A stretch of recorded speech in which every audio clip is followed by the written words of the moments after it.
अस्सलाम वालेकुम।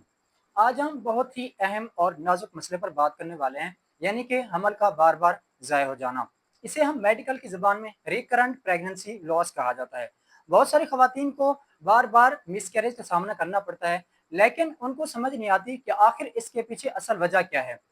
आज हम रिकरेंट प्रेगनेंसी लॉस की वजूहात और उनका इलाज जानने की कोशिश करेंगे, जिनको अक्सर नज़रअंदाज कर दिया जाता है। बार बार प्रेगनेंसी लॉस होने की सबसे बड़ी वजह क्रोमोसोमल एबनॉर्मेलिटीज हैं। 50% early pregnancy loss genetic factors की वजह से होता है। शुरू शुरू में क्रोमोसोम्स की डेवलपमेंट हो रही होती है। अगर उस वक्त क्रोमोसोम्स में कोई डिफेक्ट आ जाए तो ये मिसकैरेज का सबब बनता है। क्रोमोसोमल एबनॉर्मेलिटीज की डायग्नोसिस के लिए non invasive prenatal testing, chorionic villus sampling और first and second trimester screening कराना बहुत जरूरी है। तीसरे नंबर पर हार्मोनल इम्बैलेंस। फीमेल्स के अंदर हार्मोनल इम्बैलेंस भी प्रेगनेंसी लॉस की बहुत बड़ी वजह है, खास तौर पर प्रोगेस्ट्रॉन की डिफिशियंसी।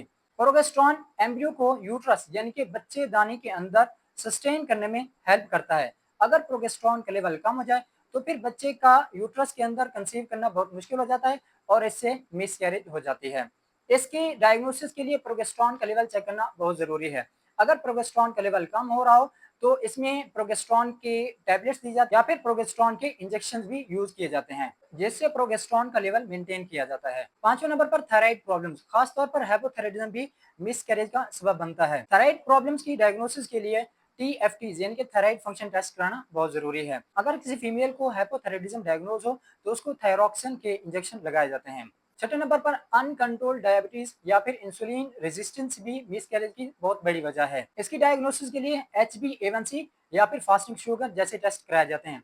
अगर किसी फीमेल के अंदर अनकंट्रोल्ड शुगर डायग्नोज हो तो प्रेगनेंसी प्लान करने से पहले शुगर कंट्रोल करना बहुत जरूरी है। सातवें नंबर पर वेजाइनल इन्फेक्शन जैसे कि टॉक्सोप्लाज्मिक, हर्पीज और टॉर्च इन्फेक्शन वगैरह भी मिसकैरेज का सबब बनते हैं। इनकी डायग्नोसिस के लिए वजाइनल कल्चर एनालिसिस कराना बहुत जरूरी है और फिर इनकी ट्रीटमेंट के लिए एंटीवायरल, एंटीफंगल या फिर एंटीबायोटिक्स यूज की जाती हैं। आठवें नंबर पर ब्लड क्लॉटिंग फैक्टर्स जैसे कि थ्रोम्बोफिलिया भी कुछ खवातीन के अंदर मिसकैरेज की अहम वजह है। थ्रोम्बोफिलिया के अंदर बार बार जिस्म के अंदर खून जम जाता है। इससे यूट्रस को ब्लड की सप्लाई मुतासर हो जाती है, जिससे ऑक्सीजन प्रॉपर नहीं पहुंच पाती।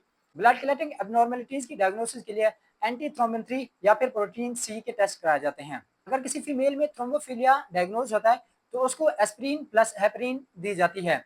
इससे खून पतला हो जाता है और इससे यूट्रस को ब्लड की सप्लाई अच्छे से पहुंच पाती है। नवे नंबर पर लाइफस्टाइल प्रॉब्लम्स जैसे कि stress, physiological activities, excess tea and coffee use, alcohol and smoking वगैरह भी मिसकैरेज का सबब बनते हैं। स्ट्रेस मॉड्यूलेशन के लिए सप्लीमेंट्स लिए जाते हैं जैसे कि ओमेगा 3। इससे मूड को बेहतर बनाया जाता है और दिल की धड़कन को मेंटेन किया जाता है। प्रेगनेंसी के दौरान वेट लिफ्टिंग से अवॉइड करें, टी एंड कॉफी का कम से कम यूज करें। इसके अलावा स्मोकिंग और अल्कोहल से मुकम्मल परहेज करें। आज की इस वीडियो में इतना ही। मजीद इस तरह की वीडियोस के लिए हमारे साथ जुड़े रहिए।